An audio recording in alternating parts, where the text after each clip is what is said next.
افغانستان 19 کلنو کم عمره ملي لوبډلې دویم پړاو ته لار ومونده. د افغانستان 19 کلنو کم عمره ملي لوبډلې د 19 کلنو په نړیوال جام کې پرلهپسې دویمه بریا هم ترلاسه کړه او د متحده عربي اماراتو لوبډلې ته یې په ستر توپیر سره ماته ورکړه.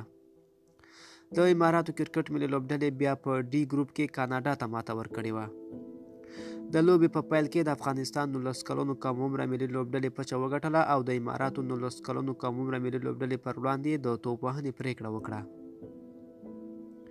د افغانستان 19 کلنو کم عمره ملي لوبډلې په ټاکلو 500 اورونو کې د شپږو لوبغاړو په سوځېدو 216 منډې هدف مخالفې لوبډلې ته وټاکه.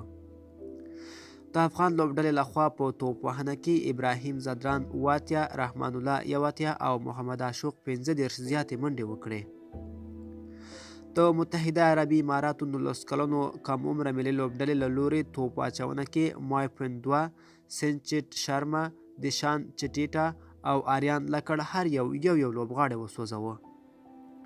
د اماراتو 19 کلنو لوبډلې د افغان 19 کلنو لوبډلې یاد هدف بشپړ نه کړ او لوبه یې د 160 منډو په ستر توپیر سره افغانستان 19 کلنو کم عمره ملي لوبډلې ته وبایلله. د متحده عربي اماراتو 19 کلنو کم عمره ملي لوبډلې له لورې توپ وهنه کې آریان لکړ 28 او ویریتیا 19 سترې منډې وکړې.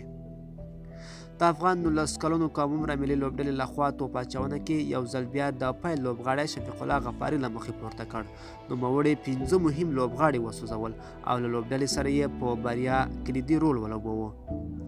همدغه راز نور احمد 3 لوبغاړي وسوځول.